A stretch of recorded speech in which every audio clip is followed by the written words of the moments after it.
I don't like euphemistic language, words that shade the truth. American English is packed with euphemism because Americans have trouble dealing with reality. And in order to shield themselves from it, they use soft language. And it somehow gets worse with every generation. Here's an example. There's a condition in combat that occurs when a soldier is completely stressed out and is on the verge of nervous collapse. In World War I, it was called shell shock. Shell shock. Simple, honest, direct language. 2 syllables. Shell shock. It almost sounds like the guns themselves. That was more than 80 years ago. Then a generation passed, and in World War II, the same combat condition was called battle fatigue.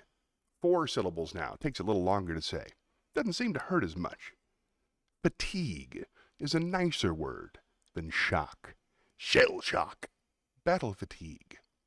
By the early 1950s, the Korean War had come along, and the very same condition was being called operational exhaustion. The phrase was up to 8 syllables now, and any last traces of humanity had been completely squeezed out of it. It was absolutely sterile. Operational exhaustion. Like something that might happen to your car.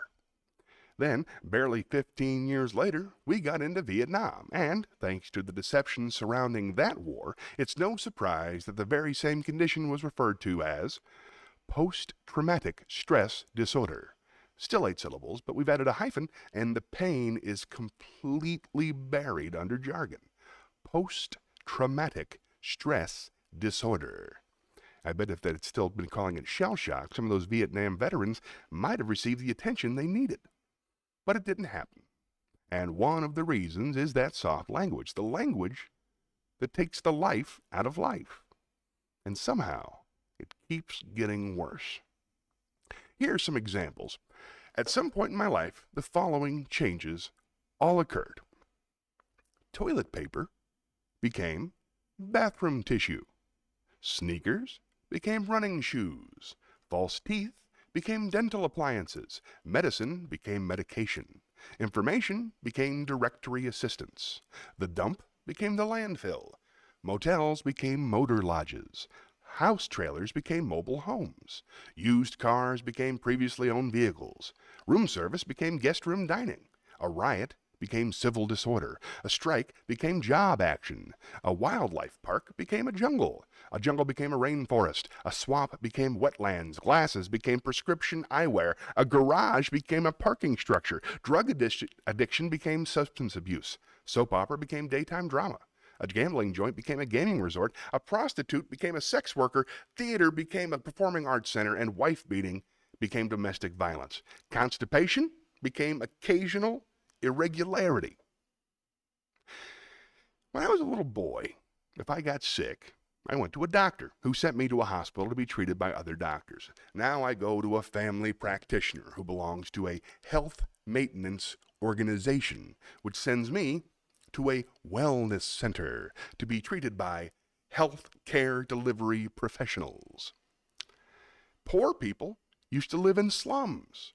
Now, the economically disadvantaged occupy substandard housing in the inner cities. And a lot of them are broke. They don't have negative cash flow. They're broke because many of them were fired.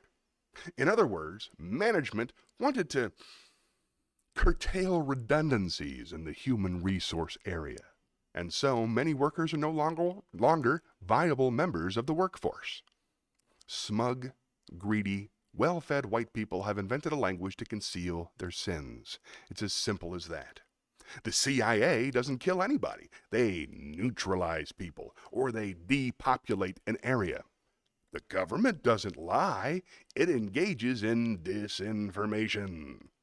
The Pentagon actually measures nuclear radiation in something called sunshine units.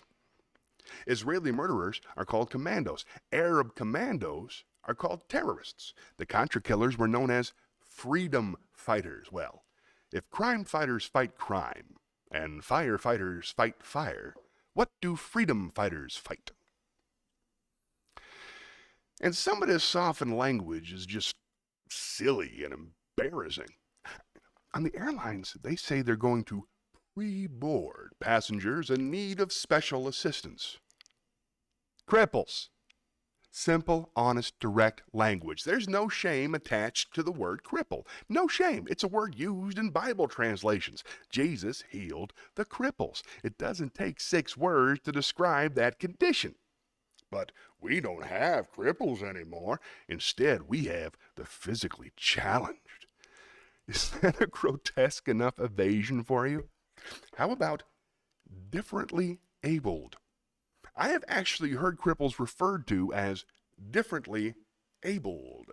You can't even call them handicapped anymore. They say, we're not handicapped, we're handy-capable.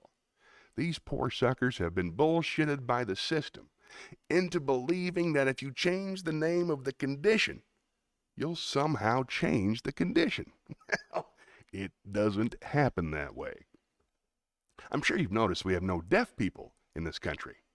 Hearing impaired, and no one's blind, partially sighted, or visually impaired. And thank God we no longer have stupid children.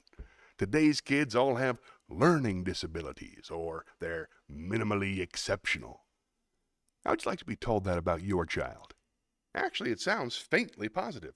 He is minimally exceptional. Oh, thank God for that, I guess. Best of all, psychologists now call ugly people those with severe appearance deficits. Things are so bad that any day I expect to hear a rape victim referred to as an unwilling sperm recipient.